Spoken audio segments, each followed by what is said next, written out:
всем, как у вас дела? Многие спрашивают насчет клипа. Пока еще не вышло.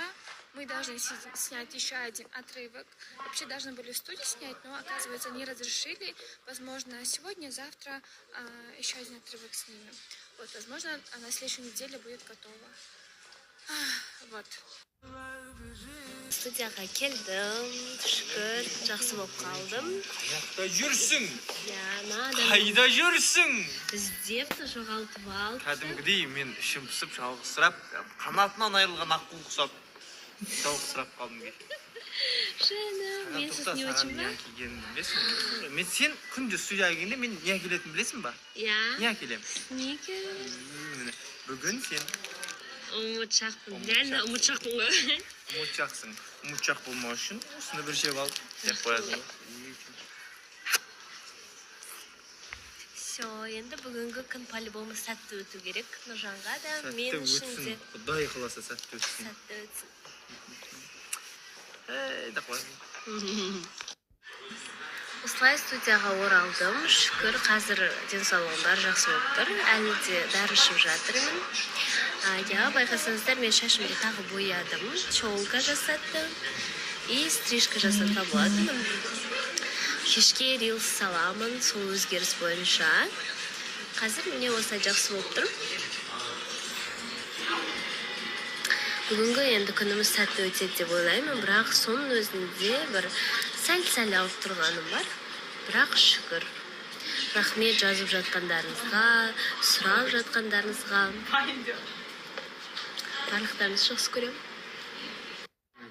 Және де менің бүгінгі образым әдеттегідей Бэшоп дүкенінен қараңғыдан сайын жақсы болып қалдым. Бірақ бәрібір де бүгін ауыр эфир болған сияқты. Тамақтануға әдеттегідей Наватқа келдік қыздармен. Бірақ енді мен өткен сториста жазып кеткендей, негізі бірнеше күн болды, соны айтқым келген еді, бірақ денсаулығыма байланысты сторис қыдырып шыға алмадым ғой. Енді мен байқағаным, шынымен де фан аккаунттардың өздерінде көбінесе студенттер, оқушылар, 9-10 сынып қыздар оқитын, ұл балалар да бар, декреттегі аналар да бар. Көп мені қарайды екен деген сияқты. Менің ойымша, негізі мен өзім ісімі маманы болғандықтан, сол темаға жақынмын. Қазір енді барлығы білетін шығар, искусственный интеллекттің заманы болып жатыр ғой. Біз оны қазір танып білмесек, енді бір өмірден сәл қалып қалатынымыз бар сияқты. Мен өзім негізі ісімі маманы болғандықтан, иеға, искусственный интеллектқа енді көз қарасым өте жақсы деп айтып жатырмын ғой. Және де негізі байқаған шығарсыздар, қазір көп адам енді искусственный интеллектпен фотосессиялар жасап жатады, шақыртулар жасап жатады. Сол искусственный интеллектпен қалай жұмыс жасау екенін үйрететін мамандар бар. Мен өзім Айгүлханмен таныстым. Ол менің жерлесім болып шықты, Щучинск қаласынан екен. Бүгін завтрак ішуге біз осындай ерекше жерге келдік. Қараңыздар, осындай әдемі бетпен Абу-Дабиде отырған сияқтымыз. Мұнда Зухра, мына жақта Ләззат. Екеуіңді көрсетсем, уже андай Кобраның музыкасы ойнап бастады. Андай билейді ғой, соны қойды ғой. Міне қараңыздар, осындай бүгін арабский кухняда тамақ ішейін деп жатырмыз. Стартет бізде. Стартет деген енді өздеріңіз білесіздер ғой, закуска, до еды жейтін заттарымыз. Қазір өзіміздің тамақтарымыз керек. Бірақ енді Ләззаттікі кеп қалды. Суп. Білмеймін. Оныкі бір түргі ше тамақтары өзі біз Зухра екеуміз андай тамақ жесек, ішімізде жылан Бізді қарым сондайға тоя қоймайсыз ба? Біздікі аны нанмен десек сондай болу керек қой.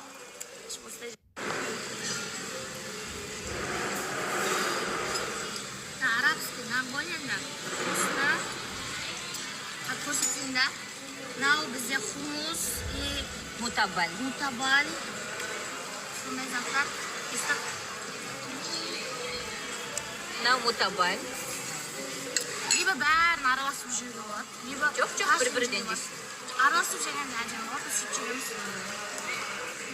Мутаболи. Арабский закуска, картошка. Патата да қояйын.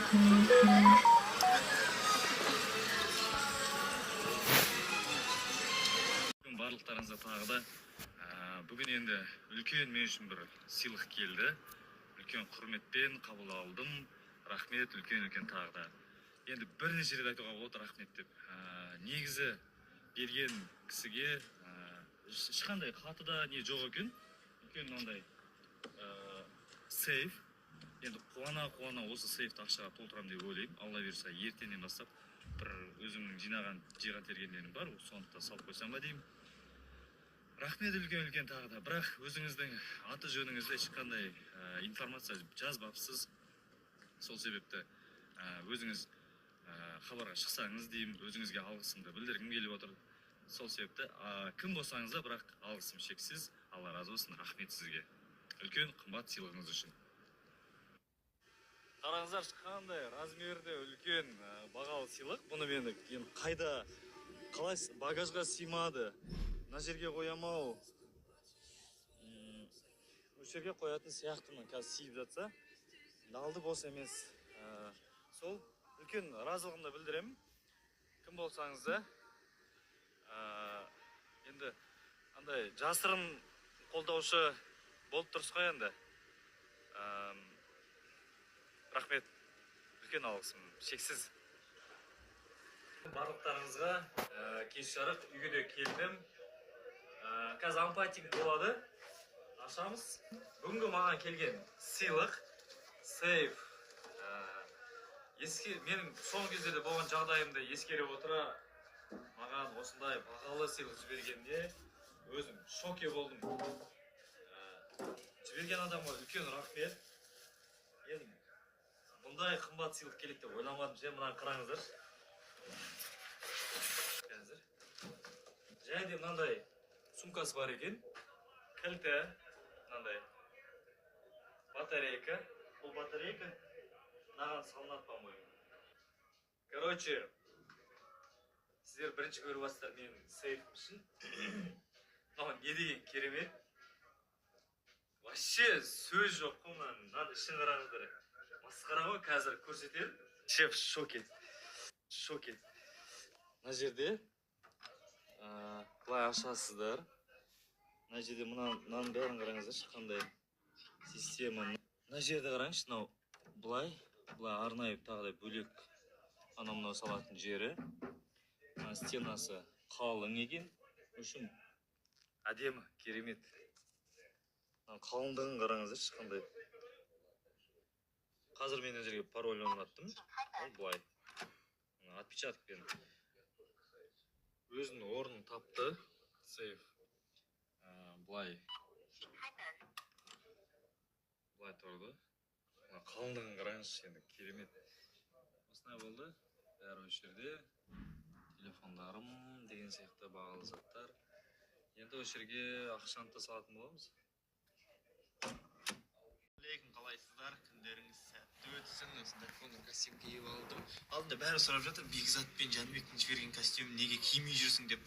Оның размері келмей қалды, маған шалбар сыймай қалды.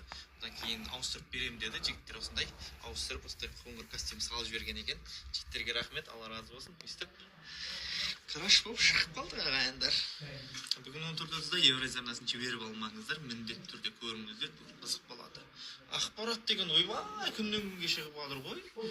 Ешкім тыныш жүрмей ма деді ме? Жанерге? Нұрдәулеттен айырылысқан екен осындай бүйге күшейгетін болғасы ба? Жалпы өзім осындай киіп жүрдім. Сұмдық.